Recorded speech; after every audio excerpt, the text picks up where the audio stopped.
कशिश news, खबर भी असर भी।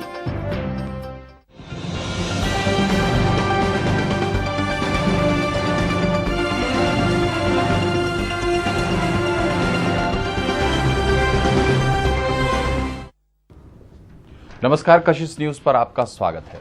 किसी भी राज्य में किसी भी मुद्दे पर नियम कानून बनाना कोई नई बात नहीं है। नई बात यह होती है कि उस नियम का अधिकारी और राज्य की जनता कितना और कैसे पालन करती है। झारखंड में नए सिरे से बिल्डिंग बायलॉज 2016 लागू कर दिया गया है। यानी यहां अब या तो नक्शा पास कराना हो या घर बनाना हो, सब कुछ नए नियम के अनुसार करना होगा।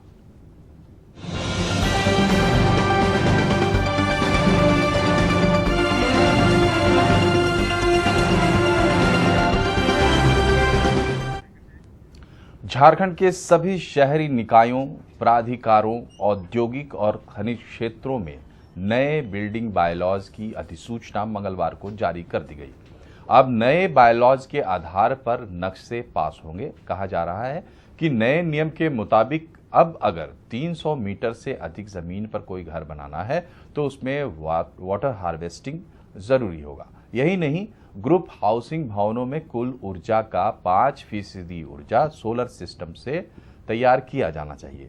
अपार्टमेंट में जितने फ्लैट होंगे उतनी ही पार्किंग की व्यवस्था करनी होगी और कमर्शियल कॉम्प्लेक्स में ग्राउंड कवरेज का 25% हिस्सा पार्किंग के लिए देना जरूरी होगा। किसी भी अपार्टमेंट में, रिहायशी अपार्टमेंट में कम से कम 15% पार्किंग का हिस्सा गेस्ट के लिए, आने वाले मेहमानों के लिए छोड़ना अनिवार्य कर दिया गया है और पार्किंग के 15% हिस्से को किसी को भी बेचा नहीं जा सकता। FAR में 10% से ज्यादा विचलन नियमित नहीं होगा। यानी 10% से ज्यादा विचलन अगर आपने किया है FAR के मामले में तो उसे किसी भी कीमत पर नियमित नहीं किया जा सकेगा। सरकारी भवनों में तड़ित चालक अनिवार्य कर दिया गया है। 30 फीट चौड़ी सड़क पर फ्रंट सेटबैक अब सिर्फ 5 फीट कर दिया गया है।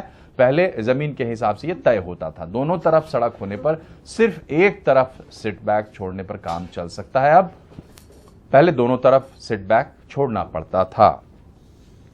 इसके अलावा जहां दोनों तरफ सड़क है वहां भी सिर्फ एक तरफ सेटबैक छोड़ना होगा और चौड़ी सड़क पर G+2 को साइड सेटबैक में छूट दी गई है। G+2 के निर्माण में 75% जमीन पर निर्माण की इजाजत है।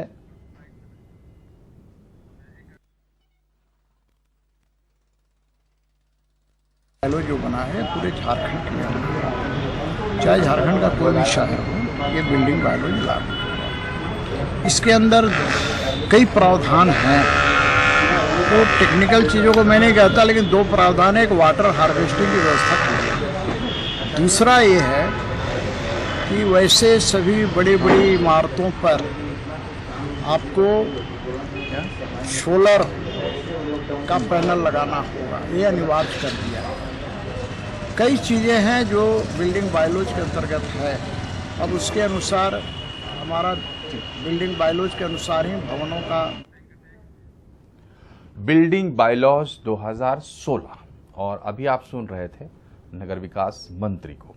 हकीकत यह है कि जो नए बिल्डिंग बायलॉज आज से लागू हो गए हैं उन बायलॉज की पूरी डिटेल्स अभी अवेलेबल नहीं है आसानी से कहीं वेबसाइट पर या इस तरीके से। अखबारों में जो बातें आई हैं, रिपोर्ट्स में जो बातें आई हैं छनकर, उसी के आधार पर इसको हम फिलहाल देख रहे हैं। लेकिन इतना तो है कि सरकार ने बायलॉज लाया और कोशिश की कि कोडिफाई किया जाए, जो चीज़ें, जो मुद्दे, जो कंसर्न्स थे उन पर एक काम करने की कोशिश की जाए। तो एक पहल जरूर हुई है, लेकिन ये पूरी तरह से इसका शेप क्या होगा ये समझने में थोड़ा वक्त लगेगा। अब तक जो चीज़ें सामने आई है, जो हमने आपको बताया, यही चीज़ें सार्वजनिक हुई हैं। बाकी जो डिटेल्स हैं वो धीरे धीरे सामने आएंगे। ये आप देख रहे हैं, ये जो बायलॉज हैं ये राज्य के सभी शहरी निकायों पर, प्राधिकारों पर, यानी ऐसे प्राधिकार जहां बसावट की जरूरत पड़ती है उन प्राधिकारों पर औद्योगिक क्षेत्रों पर और खनिज क्षेत्रों पर झारखंड में जो भी अर्बन एरियाज या अर्बन कॉग्लोमरेशन या इस तरह के जो एस्टैब्लिशमेंट है प्राधिकारों के खनिज क्षेत्रों के, उन तमाम पर ये बायलॉज लागू होंगे। जाहिर सी बात है, आम जनता अपने लिए घर बनाती है, लेकिन रियल एस्टेट का क्षेत्र बहुत ज्यादा प्रभावित होता है और इससे आम जनता भी प्रभावित होती है। आज इकोनॉमी में, अर्थव्यवस्था में रियल एस्टेट की क्या जगह है, ये बताने की जरूरत नहीं है। इस पर चर्चा करने के लिए हमारे साथ कुछ मेहमान हैं। पैनल ऑफ गेस्ट में हमारे साथ कुमुद झा जी हैं, ये अध्यक्ष हैं क्रेडाई के। क्रेडाई जो संस्था है, रियल एस्टेट के जितने भी प्लेयर्स आप कह सकते हैं, जो आम लोगों की भाषा में कहें तो जो बिल्डर्स हैं, उनके एसोसिएशन की ये चेयरमैन है। ऑल इंडिया बॉडी है, इसके झारखंड चैप्टर के चेयरमैन है। कुमुद झा जी, आपका बहुत बहुत स्वागत है। संजीव विजय वर्गीय हमारे साथ हैं, रांची के डिप्टी मेयर हैं। जनता से और जुड़े हुए और इंडस्ट्री से जुड़े हुए मेहमान हमारे साथ हैं। कुमुद कुमार झा जी, आपकी पहली प्रतिक्रिया सिर्फ सामान्य तौर पर, चूंकि इसके डिटेल्स बहुत आए नहीं हैं, सामान्य तौर पर अगर सरकार कोडिफाई करती है, चीजों को एक सूत्र में बांधने का प्रयास करती हुई दिखाई देती है, तो इसको आप किस तरीके से ले रहे हैं? देखिए, इस बहुत दिन बाद ये झारखंड बिल्डिंग बायलॉज जो 2016 अभी आई है, और मैं आपको बता दूं कि ये ऑलरेडी अपलोड हो चुका है। अभी घंटे भर पहले मैंने इसे डाउनलोड किया, तो अब ये आम जनता के लिए ये अवेलेबल हो चुका है ये।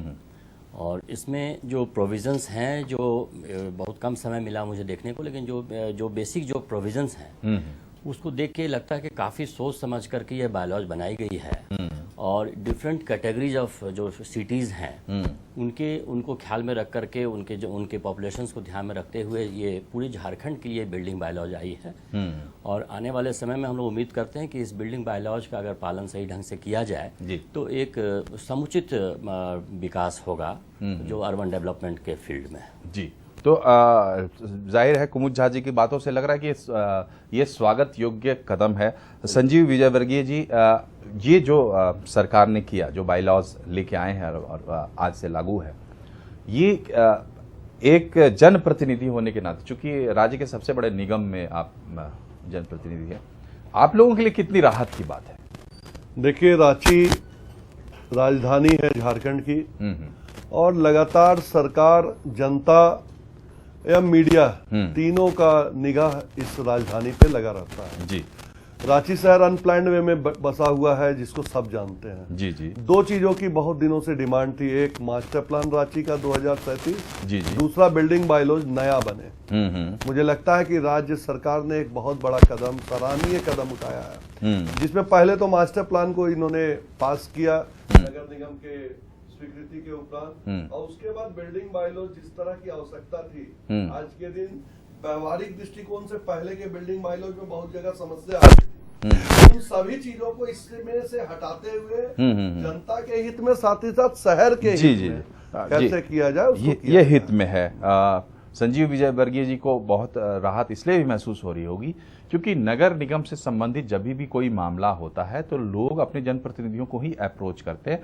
मामले जो इश्यू है उसकी डिग्री को देखते हुए या तो आप पार्षद के पास जाते हैं, या अगर बड़ी डिग्री के हैं तो आप मेयर या डिप्टी मेयर के पास जाते हैं। कुमुद झा जी, एक खाका सरकार ने खींच दिया है, बहुत डिटेल्स में अभी आप भी नहीं गए हैं, आपने कहा खाका सरकार ने खींच दिया है, इसकी एक कमी थी, तो इससे क्या सुविधा आपको लग रहा है कि हो सकती है और इसको आगे इसका क्या प्रोग्रेशन हो सकता है?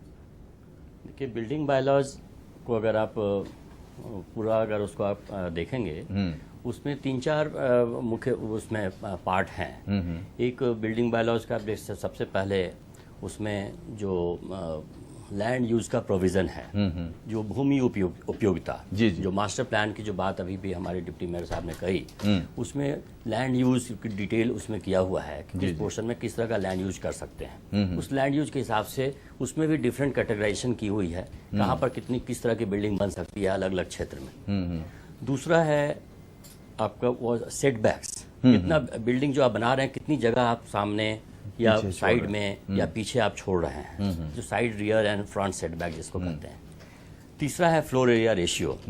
यहाँ पे एक बहुत अच्छी बात क्या हुई है इस बिल्डिंग बायोलॉजी में कि फ्लोर एरिया रेशियो को रोड के विड्थ के साथ डायरेक्टली उसको रिलेट किया गया है। पहले इस चीज़ की बहुत बड़ी कमी थी। हाँ। और ये एक ऐसी भूल हमारे विगत के सरकार और हमारे पॉलिसी मेकर्स ने किया कि जिसका खमियाजा हमारे अब आने वाले जनरेशंस तक को इसको भुगतना पड़ेगा। क्योंकि बहुत ऐसी बिल्डिंग ऐसी जगह बन गई जहाँ पर कि संकरी रोड थी, संकरी सड़क थी, या उसके साइड सेटबैक उन्होंने 3 फीट 4 फीट बालकोनी लगा करके 3 फीट 3.5 फीट साइड सेटबैक में बहुमंजिली इमारतें बन गई। तो ये एक साइड सेटबैक एक बहुत इंपॉर्टेंट, मतलब जो सेटबैक्स हैं जो कितनी जगह छोड़नी चाहिए, काफी इंपॉर्टेंट चीज है।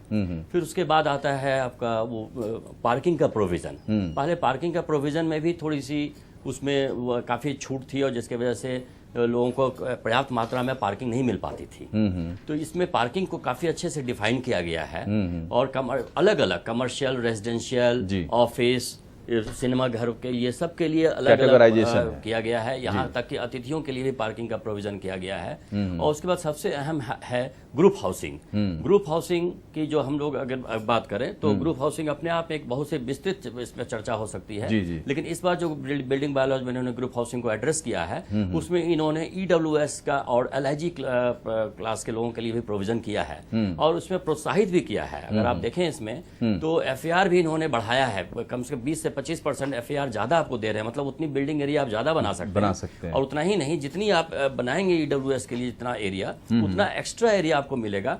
और उस एरिया को अगर आप यहाँ समावेश नहीं कर सकते तो आप किसी और क्षेत्र में आप उस FAR को यूज कर सकते हैं। तो ये काफी प्रोत्साहन। प्राइमरीली सबसे बड़ी बात तो ये है कि आप कुछ कर रहे हैं, ऐसा लग रहा है कि आपका ध्यान है, इंडस्ट्री पर भी ध्यान है, लोगों पर भी ध्यान है, तभी आप बायलॉज लेके आए हैं। संजीव विजयवर्गीय जी, आप नगर निगम से संबंध है, ये एक बिल्डिंग बायलॉज की बात है। नगर निगम में आप रोज समस्याओं से 2-4 होते हैं।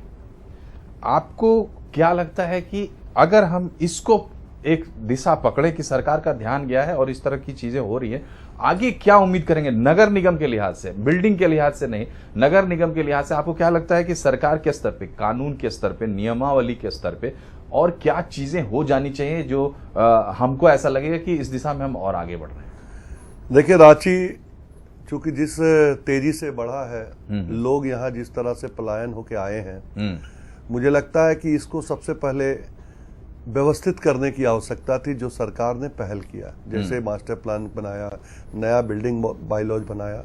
आगे चल के आप देखेंगे नई नियमावली बनी है कि हम सुविधा लोगों को जो दे रहे हैं उससे सुविधा शुल्क भी लें, निगम को भी चलाएं, सरकार को भी राहत दें। तो इस तरह की बहुत सारी व्यवस्थाएं नई बन रही है और सरकार के पहल से बन रही है। अभी आप देखेंगे ये नए बिल्डिंग बायलॉज को, तो नए बिल्डिंग बायलॉज सिर्फ सरकारी मशीनरी ने नहीं बनाया है। क्रेडाई के अध्यक्ष बैठे हुए हैं, मुझे लगता है कि 10 मीटिंग ये भी अटेंड किए होंगे। इस बार इस चीज को बनाने के लिए जो स्टेक होल्डर है उनको बैठाने का प्रयास किया गया, जिससे कि बाद में जो ये मरमरिंग होती है कि सरकार ने अपने बना दिया, वो चीज को इस बार राज्य सरकार ने खत्म किया है और सभी स्टेक होल्डर्स की बराबर की भागीदारी, सुझाव लेके समाधान करने का प्रयास। मुझे लगता है कि जनता को भी इस बार बहुत तरह की राहत दी गई है। आज के दिन सबसे बड़ी समस्या जो रांची शहर में आती थी